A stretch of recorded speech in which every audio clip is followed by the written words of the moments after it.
Et bonjour les clasheurs, on se retrouve aujourd'hui pour une petite vidéo qui m'a été demandée sur le langage, vocabulaire, expression, je vais dire, du jeu Clash Royale. Il y a des gens qui ne connaissent pas forcément certains mots qu'on emploie quand on joue ou dans les réseaux sociaux. Donc on va essayer d'éclaircir tout ça, faire un petit point pour que vous soyez plus aptes à comprendre toutes ces expressions. Alors du coup, on va passer en mode de jeu. Hop. Alors, on se retrouve sur une présentation de Slow qui va constituer un deck. Voilà. Donc, qu'est-ce que c'est un deck? Premier mot du vocabulaire Clash Royale. Le deck, ça va être une composition de 8 cartes avec lesquelles vous allez jouer. D'accord? Donc, ces 8 cartes, elles apparaissent sous forme d'emplacement que vous avez ici. Quand vous allez dessus, vous allez pouvoir les sélectionner. Et là, vous avez toutes vos cartes et vous constituez donc un jeu avec 8 cartes. Ces 8 cartes, c'est celles que vous allez jouer pendant votre partie. Donc il y a une construction à faire par rapport à ces cartes. Il faut qu'il y ait une certaine logique. On abordera ça sur certainement une autre vidéo, peut-être que je ferai pour savoir comment essayer de faire un deck correct. Là, à l'occurrence, on s'occupe juste du langage. Donc le mot deck, en fait, c'est ça, c'est l'ensemble de ces 8 cartes. Maintenant, il va y avoir des noms, on va dire, de deck particuliers. Alors, c'est pas pour tous, mais il y en a principalement qui vont ressortir. Et je vais vous présenter, on va dire, les plus fréquents. D'accord? Donc, on va partir sur un deck qui s'appelle le 2-6, si je me trompe pas. Donc, le 2-6, voilà, c'est un deck qui est très connu depuis très longtemps. Il existe depuis, je vais dire, limite le début du jeu. Son nom vaut par rapport au coût de l'élixir qu'il coûte. Voilà, donc c'est un deck qui coûte très peu d'élixir, qui permet de cycler. Donc, on va faire le mot cycler en même temps. Le mot cycler, ça va être le fait, vous voyez, il y a des cartes qui coûtent très peu cher en élixir. Là, on a deux cartes à 1 déjà, une à 2, une à 3, une autre à 2. Donc, c'est des cartes qui vont permettre, on va dire, de cycler. Le but, c'est de cycler pour jouer le plus rapidement possible le cochon, d'accord? Qui va être la win condition, qui va aller faire des dégâts sur la tour. C'est ce qu'on appelle des decks cycles. Donc ça, c'est le 2-6. Vous le retrouverez tout au long du temps que vous passerez sur Clash Royale, vous retrouverez souvent et vous devrez affronter souvent des 2-6. On a une autre appellation de deck, on va passer sur le logbait. Alors, le logbait, on va dire, c'est un deck en spam. Voilà, le spam, c'est quoi? Le spam, c'est, on va mettre beaucoup de cartes au pont, en fait. On va spammer l'adversaire, c'est-à-dire que on va lui mettre une pression et limite jusqu'à aller à l'empêcher de jouer. Voilà, on est tout le temps en train de mettre une carte au pont. Voilà, le pont. Je vous montrerai, ou sinon le pont, c'est quand vous êtes en game, en fait, vous irez, vous posez votre carte directement le plus haut possible, là où il y a le petit pont pour aller chez l'adversaire, d'accord? Ça s'appelle mettre au pont, les cartes. Et les decks spam, c'est des decks comme ça, bait, où on a que des petites cartes qui coûtent pas cher, en fait, et on spam le plus possible. Donc là, vous voyez, avec un deck comme ça, on a une tour de l'enfer qu'on peut mettre en défense, le chevalier qui la protège, et derrière, on cycle. C'est des petites cartes au pont. On met la princesse au pont qui va aller gratter la tour. On met un fût, on jette le fût qui va aller directement gratter à la tour. De temps en temps, on peut mettre une roquette, on va les gratter. Voilà. Et tout le long de la partie, le but c'est ça, c'est d'aller gratter l'adversaire le plus possible. Et c'est ce qu'on appelle des decks spam. Ensuite, donc ça c'est le logbait.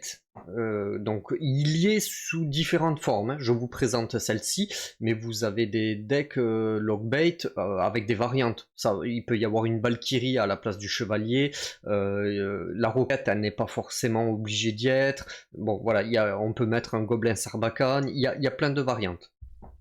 Alors, une autre appellation de deck que vous allez croiser régulièrement, ça va être le Bridge Palm, le deck Bridge Palm, c'est un deck PK. Alors c'est pareil, il y a quelques variantes, mais principalement le but du Bridge Palm c'est ce deck là. C'est un deck qui va pareil, alors qui coûte beaucoup plus cher on va dire, mais qui permet de spammer quand vous êtes en x2. Parce qu'il faut savoir que quand vous commencez votre partie, vous êtes en x1 en élixir, vous rechargez doucement, petit à petit, un par un, et quand vous arrivez à un certain temps au niveau du chrono, vous allez passer en x2, vous allez recharger donc 2 fois plus vite en élixir. Ce deck-là, une fois que le x2 commence, en fait, ben là c'est là où il va prendre vraiment le sens de son nom, il va spammer. Voilà, il va spammer, c'est-à-dire qu'il va mettre d'un côté un PK, de l'autre côté il va mettre le bélier avec l'archer magique au pont, voilà, et ça va spammer au pont. C'est ce qu'on appelle un deck bridge spam. Voilà. On a encore une autre appellation de deck, le Splash Yard. Voilà, le Splash Yard, c'est ce fameux deck cimetière qui est très très fort défensivement parce que concrètement entre la Tombstone, le sorcier de glace qui permet de ralentir énormément les troupes, on a le bébé dragon qui défend, on a la tornade, on peut ramener sur la tour du milieu, on a beaucoup de défense, et quand on arrive à faire le push, on part cimetière et c'est très très compliqué à défendre. Voilà, ça c'est du Splash Yard, c'est le nom du deck qui s'appelle comme ça, Splash Yard. Voilà, donc grosso modo vous avez, comme on a dit, le 2-6, le Logbait qui revient, le Bridge Palm et le Splash Yard. Voilà, il y a d'autres decks. Après, il y a plein d'autres decks qui n'ont pas forcément de nom. On va appeler ça des decks bidant. On va dire le deck bidant, c'est des decks qui ont un peu plus qui coûtent un peu plus cher en élixir. D'accord, on va se rapprocher des 4. Voire même peut-être plus. Donc ça c'est des decks bidantes, mais je veux dire ils n'ont pas forcément d'appellation. Alors je vais vous en présenter un, c'est le deck qu'on appelle le deck de Wotop, parce que c'est Wotop qui a fait ce deck. Et c'est un deck recrue cochon. Voilà. Ça c'est on va dire un deck bidant. Vous voyez, on est déjà presque à 4 d'élixir. Ça coûte beaucoup plus cher. Donc là, il n'y a pas de question de venir spammer. Il faut vraiment prendre son temps, construire un push intelligemment. Voilà. Le deck Logbait, il n'y a pas forcément ça demande pas forcément un calcul ou une stratégie bien particulière. Le but c'est d'aller spammer au pont. Voilà, c'est le principe même du deck bait, quoi. Donc c'est vraiment des archétypes de jeu qui sont complètement différents. Je vais vous parler du match-up. Vous allez souvent entendre le côté match-up. Le match-up, c'est en fonction de ce que vous jouez, l'adversaire va pouvoir avoir un deck qui va contrer plus ou moins vos cartes. Par exemple, je ne sais pas si on prend le deck PK Bridge Palm. Vous voyez que le PK, si en face on a un deck Logbait, non pas celui-ci, la TDE, d'accord, elle va contrer le PK très facilement. Plus par exemple le gang de gobelins, bon, le PK il ne passe pas, c'est clair. Donc tout ça, en fait, c'est un calcul qui va faire qu'il va y avoir des decks qui vont contrer plus facilement que d'autres certains decks. Voilà. Et jusqu'à aller au counter. Le counter, c'est un deck qui contre complètement à 100% le deck que vous jouez. C'est ce qu'on appelle le counter. Donc en gros, si votre adversaire il a un counter, c'est pour vous impossible de gagner. Sauf si vraiment l'adversaire ne sait pas jouer ou qui vous laisse gagner. Mais en gros, il a toutes les cartes pour vous contrer à 100%. Voilà. Et en fonction de chaque carte, il va y avoir ce qu'on appelle le match-up qui va définir si effectivement le match-up est en votre faveur ou pas. tout simplement. Alors, je vais vous expliquer un autre mot que vous trouverez notamment avec le deck de Wotop, c'est le mot splitter. Splitter, ça veut dire quoi? Splitter, vous allez certainement l'entendre sur des... le plus souvent, c'est avec des decks recrues. Parce que les decks recrues, vous jouez avec... Quand vous les posez, vous avez 6 recrues qui vont partir, 3 d'un côté, 3 de l'autre. D'accord? Quand elles vont avancer, si vous mettez vos 5 cochons, si vous les mettez au milieu de la map, ils vont se diviser et partir 3 d'un côté, 2 de l'autre. Ça c'est ce qu'on appelle splitter en fait. C'est le fait de diviser les troupes en deux. Si par exemple des petites archères, vous les faites partir fond de map derrière la tour du roi, il y en a une qui va partir de chaque côté. Ça, on split. On peut le faire également avec des sapeurs. Les sapeurs, on peut les diviser en deux. Voilà, tout ça, c'est splitté. Et donc, ça se fait souvent avec un deck recru, le split. Qu'est-ce qu'on peut voir comme expression? On a l'expression BM. Alors, l'expression BM, c'est souvent les petites emotes. Alors attendez, hop, je vais aller vous chercher ça. Pourquoi je les retrouve même plus? Mes emotes, ah oui, c'est dans collection. Voilà. Les emotes, c'est ça. Quelqu'un qui, pendant la partie, n'arrête pas de vous jeter des emotes en pagaille, c'est ce qu'on appelle BM. C'est l'équivalent de bad manner, donc c'est des mauvaises manières. En fait, c'est pas très fair play, c'est pas très correct. On pollue l'adversaire avec ces emotes. Voilà, c'est une mauvaise manière, on appelle ça BM, tout simplement. La méta, c'est quoi? La méta, elle change assez régulièrement du moment où il y a une mise à jour de Supercell. Si Supercell fait une mise à jour, en règle générale, ça change plus ou moins la méta. La méta, ça va être les decks, d'accord?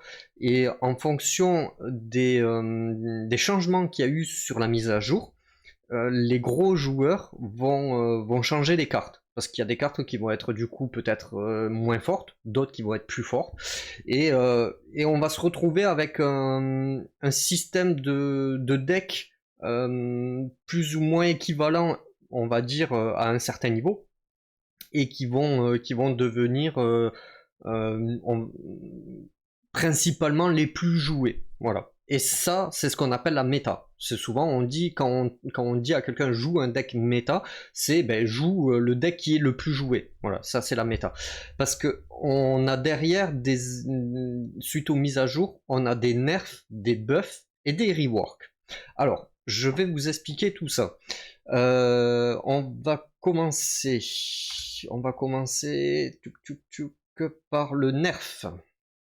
Alors, le nerf, qu'est-ce que c'est? Voilà. Le nerf, sur Clash Royale, quand il y a une mise à jour, Supercell nerf les cartes, on va dire, qui sont les plus fortes. Donc, le but du nerf, pour ceux qui parlent un petit peu anglais, c'est d'abaisser on va dire les caractéristiques de cette carte. D'accord? Donc là, par exemple, en exemple, je vous ai montré la Cavabellière qui a pris un nerf et ils lui ont réduit les HP. Donc ça, c'est tout simplement un nerf. Elle est passée de 1767 HP à 1696. Elle a pris donc 4% de réduction en points de vie. C'est ni plus ni moins qu'un nerf. On passe du coup sur le buff.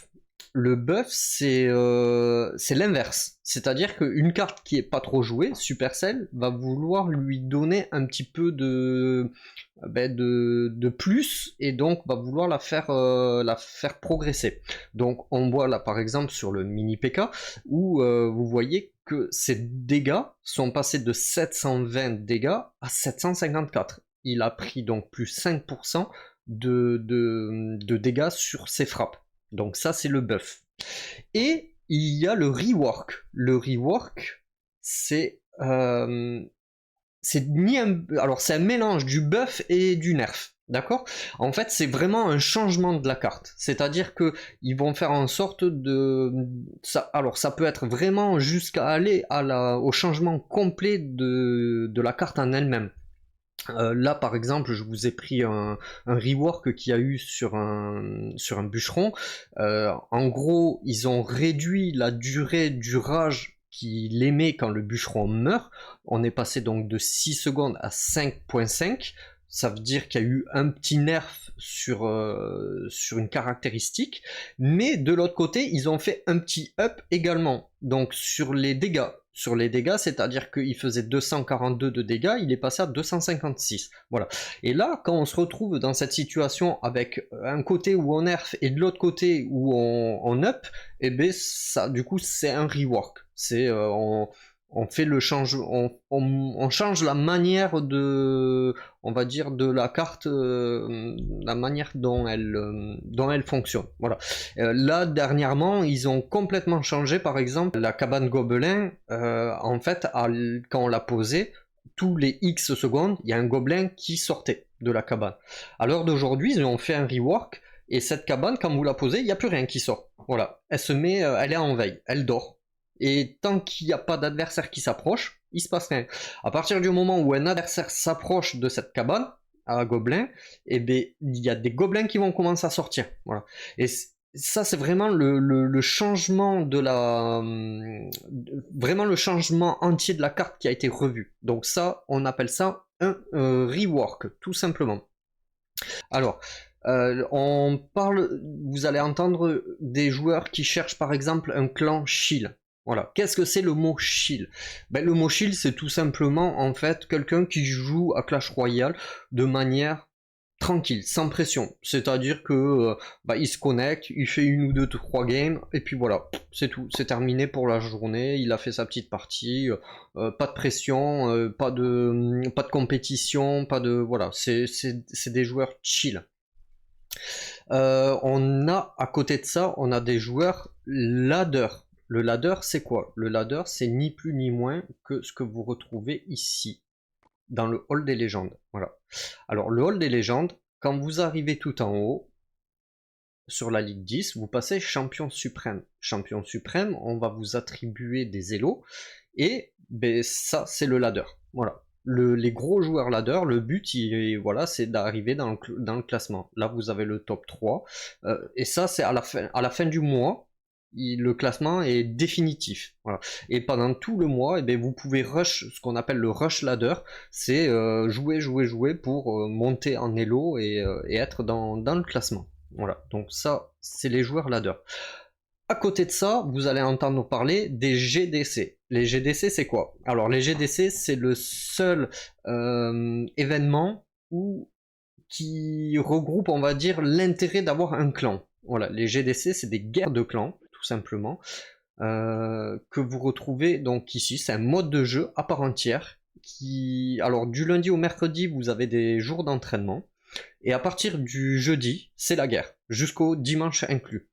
Vous avez le droit à 4 combats par jour. Voilà. Vous avez vos decks ici en bas là, vous créez vos 4 decks, et le but c'est de finir le dimanche, donc de finir premier et d'avoir le plus de points. Est-ce que je peux vous montrer par exemple un historique? Voilà. Là, je vous montre un historique de mon clan, donc voilà, donc ça c'est toutes les semaines, c'est votre classement par rapport aux guerres. Alors, il y a beaucoup de joueurs qui n'aiment pas ça, et qui ne le font pas, qui préfèrent le ladder, et il y a d'autres joueurs, comme moi par exemple, où on est pro GDC, voilà, puisque c'est le seul mode qui se joue, on va dire, en collectif, puisque vous faites votre partie individuelle de votre côté, mais les points se cumulent avec les 50 autres membres du clan, d'accord? Donc c'est important que les 50 membres du clan puissent performer ensemble. Alors que le ladder, c'est individuel. C'est un mode de jeu individuel, le ladder, où chacun fait sa vie de son côté, on s'en fout d'être dans un clan ou pas, limite ça sert à rien, quoi. Alors que les GDC, il faut vraiment avoir un clan.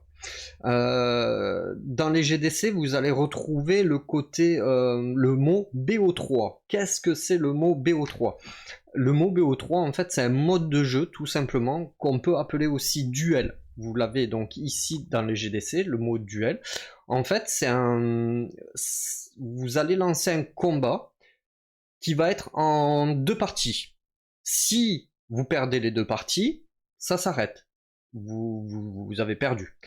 Si vous gagnez les 2 parties, ça s'arrête, vous êtes victorieux. Si vous gagnez une partie, mais que vous perdez la deuxième partie, ben du coup, il y aura une troisième partie qui va définir qui est le gagnant. Voilà. Et c'est celui qui aura gagné 2 parties qui aura gagné. Donc ça peut aller jusqu'à 3 parties, c'est pour ça on appelle ça un BO3. Ça, vous le retrouvez souvent aussi en mode compétition, notamment pour la CRL. En CRL, vous allez retrouver des compétitions qui fonctionnent sous le système du BO3. On a un mot que vous allez entendre régulièrement si vous faites des GDC. Alors peut-être pas au début, parce qu'au début il n'y a pas d'intérêt, mais quand vous êtes dans des gros clans, vous allez entendre un mot qui s'appelle lycée. Qu'est-ce que c'est lycée? Lycée, en fait, il faut savoir qu'à l'heure d'aujourd'hui, quand vous jouez en guerre, plus vous allez gagner, plus votre taux de réussite va être important. Vous allez monter votre taux de réussite, d'accord? Donc, vous allez affronter des joueurs qui ont le même taux de réussite que vous. Ça va être le jeu qui va définir, qui va vous attribuer des joueurs du même niveau que vous. C'est l'algorithme du jeu, ça. Et donc du coup, le but de lycée, c'est que quand vous tombez sur des joueurs qui sont trop forts, c'est aller se faire perdre exprès volontairement lors des guerres pour faire baisser ce taux de réussite et du coup pouvoir affronter des joueurs qui sont moins forts. Voilà. Et ça, c'est ce qu'on appelle lycée. Ça se pratique beaucoup à haut niveau, puisque tout le monde le fait en fait. Donc en gros, si vous le faites pas, autant vous dire que vous avez très peu de chances de progresser quand vous êtes à haut niveau. Voilà pour le mot lycée. Qu'est-ce qu'on peut faire? On peut partir sur le mot e-sport. Bon, le mot e-sport, c'est un mot tout simple, hein, c'est ce qui va définir le côté compétitif du jeu. Un petit peu comme les sportifs de haut niveau sur le gaming ou qui vont pouvoir intégrer des équipes qui financent en fonction des victoires ou quoi que ce soit. Le e-sport, ça permet, on va dire, d'avoir un gain financier derrière, de rapporter de l'argent. Dans cette team e-sport, par exemple, vous allez retrouver la Coupe du Monde. La Coupe du Monde de Clash Royale, c'est de l'e-sport. Les joueurs, ils sont rémunérés par Supercell en fonction de leur classement. Et donc, si vous suivez un petit peu la CRL, vous allez avoir un nouveau mot qui s'appelle le bracket. Alors, le bracket, c'est quoi? Le bracket, je vous montre de suite, c'est un système de compétition. Voilà. C'est un système de compétition que vous avez qui se présente sous cette forme. Alors pour les gens qui comprennent pas, c'est pas compliqué du tout, vous allez voir. En fait, vous coupez en deux la photo, d'accord? On commence sur le round 1 du haut. Le round 1 du haut, vous avez tous les joueurs qui vont participer à la compétition. Celui qui gagne, il passe sur le round 2 du haut. Celui qui perd, il passe sur le round 1 du bas. Donc en haut, c'est ce qu'on appelle le win bracket. C'est les vainqueurs du bracket, et en bas, c'est les lose bracket, c'est les perdants du bracket.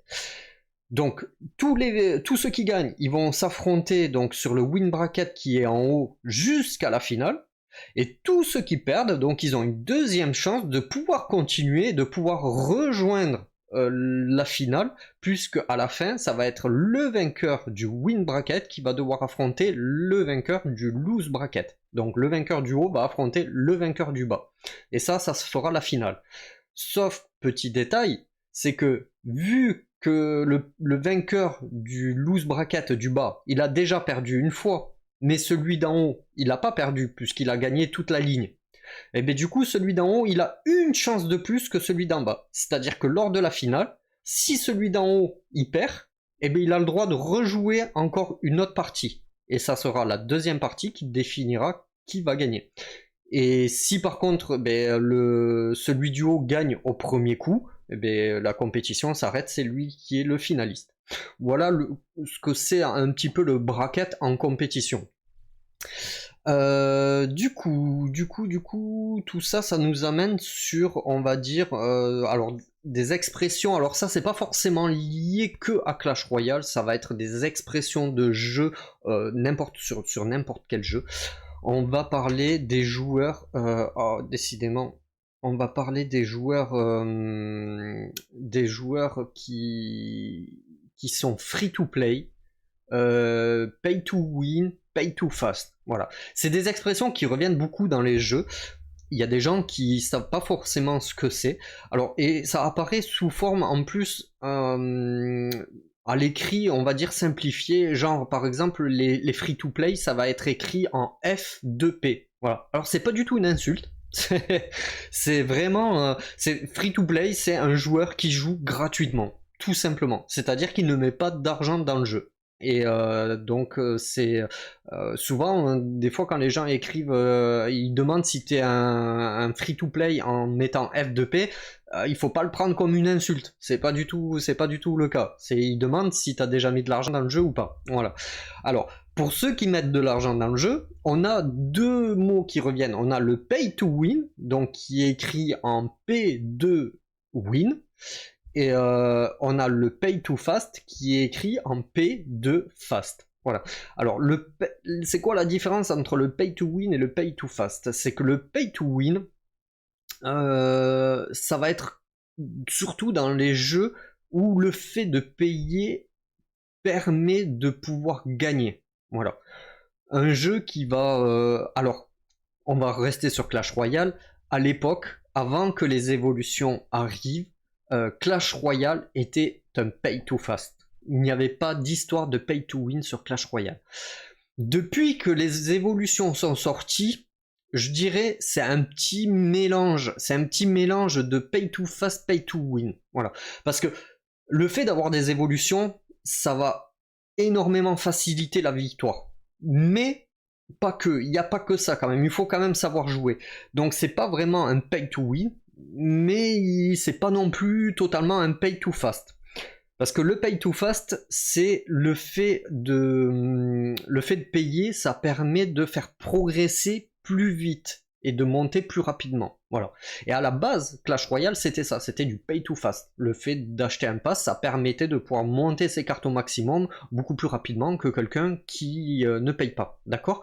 Mais à la différence, c'est que sur Clash Royale, il n'y a pas trop de, on va dire, d'avantages concret entre celui qui paye ou celui qui paye pas. C'est-à-dire que celui qui paye, tout ce qu'il a en payant, ben, celui qui ne paye pas peut l'avoir en payant.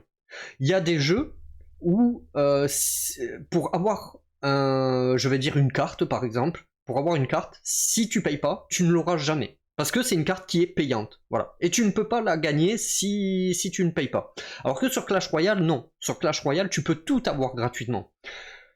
C'est pour ça que pour moi, c'est pas vraiment un pay to win Clash Royale.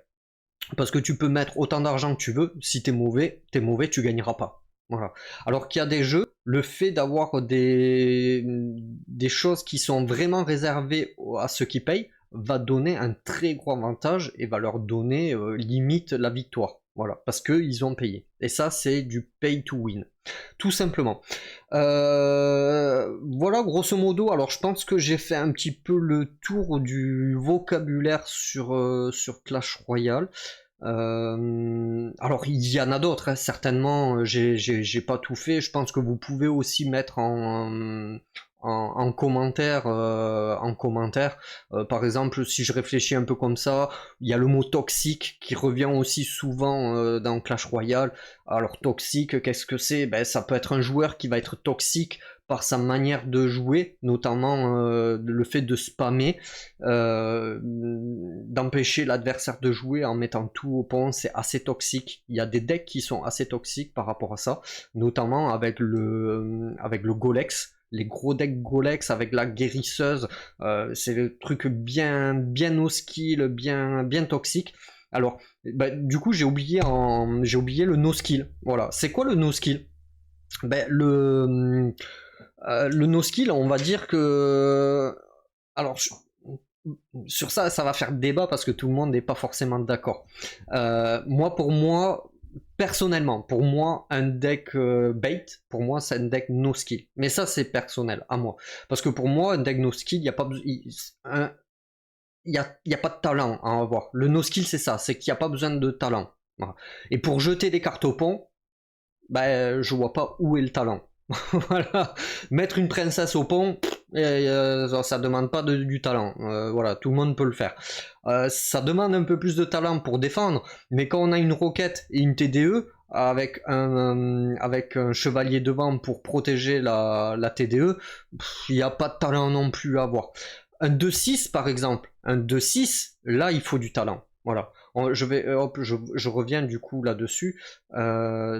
Non, je suis pas sur le bon, excusez-moi. Pour le deck de 6, en fait, c'est au niveau défense, c'est très très très compliqué. Voilà.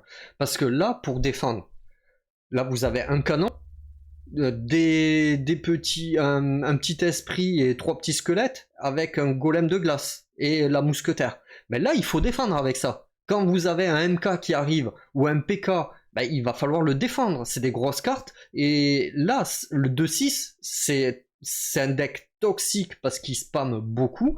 Mais par contre, c'est un deck skill parce que ça, il demande du talent. Voilà, il faut être très fort pour savoir jouer un deck comme ça.